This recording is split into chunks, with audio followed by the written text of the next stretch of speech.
మనకెప్పుడైనా 20,000 డబ్బులు అవసరం వచ్చి ఫ్రెండ్స్ ఫ్యామిలీని ఎవరినైనా డబ్బులు సెట్ అవ్వకపోతే మనం బ్యాంక్ వెళ్ళి వాళ్ళు కూడా సిబిల్ స్కోర్ లేదు లేదా కొలెటరల్ ఏదైనా పెట్టాలని చెప్పి మరి ఇంకే దారి లేనప్పుడు లోన్ యాప్స్ లోన్ ట్రై చేస్తాం కదా.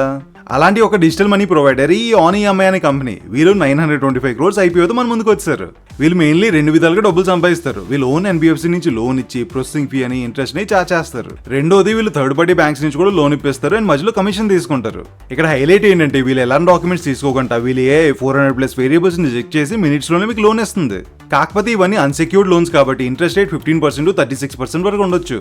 అండ్ నార్మల్ గా ఇలాంటి లోన్స్ కి డిఫాల్ట్ రేట్ కూడా ఎక్కువగా ఉంటుంది.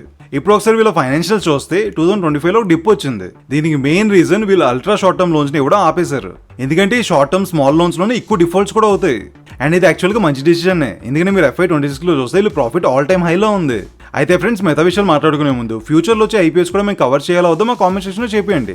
మీరు జస్ట్ ఐపీఓ అని టైప్ చేస్తే మీకు ఇంట్రెస్ట్ ఉందని అనుకుంటాం. అలాగే ఫాస్ట్గా ఈ వీడియోని లైక్ చేసి సబ్స్క్రైబ్ కూడా చేసేయండి. సో టాపిక్ వస్తే ఈ ఐపీఓ బేసిక్ డీటెయిల్స్ ఎలాగ ఉన్నాయి. ఐపీఓ 5th May వరకు ఓపెన్లో ఉంటుంది అండ్ ఒక లాట్ అప్లై చేయడానికి 14,877 రూపీస్ కావాలి. And overall IPO size 925 crores. ఇప్పుడు ఒకసారి వీళ్ళ పాజిటివ్స్ ఏంటో చూస్తే వీళ్ళు తక్కువ వాల్యుయేషన్స్ తోనే వస్తున్నారు. వీళ్ళ లోన్ బుక్ లో పెద్ద జంప్ వచ్చింది. సో డిమాండ్ బాగానే ఉన్నట్టు.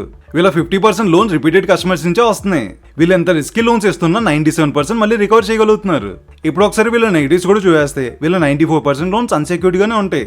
సో ఎకానమీ ఏదైనా దెబ్బతింటే రికవరీ చేయడం చాలా కష్టం. వీళ్ళ లెండింగ్ బిజినెస్ మొత్తం సెక్యూర్ అనే సబ్సిడీ మీద డిపెండ్ అయ్యి ఉంది. అండ్ రీసెంట్ గా ఆర్బీఐ వాళ్ళు ఈ సబ్సిడీ మీద చేసిన ఇన్స్పెక్షన్ లో కొన్ని వార్నింగ్స్ కూడా ఇచ్చారు. సో సింపుల్ గా చెప్పాలంటే వీళ్ళ బిజినెస్ కొంచెం పేటీఎం లెండింగ్ బిజినెస్ లాగా లేదా బజాజ్ ఫైనాన్స్ లాగే ఉంటుంది. కానీ స్కేల్లో చాలా పెద్ద డిఫరెన్స్ ఉంది. ఫర్ ఎగ్జాంపుల్ ఒక కంపెనీ ఒక 10,000 crores రెవెన్యూ చేస్తుంది. దానికి ఒక 1,000 crores రెవెన్యూ పెరిగితే జస్ట్ 10% ఇంక్రీజ్ అయినట్టు. కాకపోతే ఒక కంపెనీ జస్ట్ 1,000 crores రెవెన్యూ చేస్తుంది. దానికి ఇంకో 1,000 crores రెవెన్యూ యాడ్ అయింది అనుకోండి, ఆల్మోస్ట్ డబుల్ అయినట్టు. సో వీళ్ళు చిన్న బిజినెస్ కాబట్టి గ్రో అయ్యే పొటెన్షియల్ చాలా ఎక్కువగా ఉంది. అలాగే ఫెయిల్ అయ్యే ఛాన్సెస్ కూడా ఎక్కువగానే ఉన్నాయి.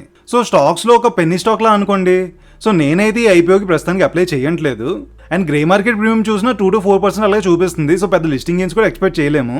రేపొద్దున ఎప్పుడైనా స్టాక్ ఫాలో అయ్యి క్వార్టర్లీ రిజల్ట్స్లో కానీ మేనేజ్మెంట్ కామెంటరీలో కానీ హోప్స్ కనిపిస్తే అప్పుడు ఇన్వెస్ట్ చేస్తాను. సో మా అనాలిసిస్ మీకు ఎలా అనిపించింది? ఒకవేళ నచ్చితే ప్లీజ్ కామెంట్స్లో గుడ్ అని టైప్ చేయండి. అలాగే వీడియోని లైక్ చేసి సబ్స్క్రైబ్ కూడా చేసుకోండి. నెక్స్ట్ వీడియోలో మళ్ళీ కలుద్దాం.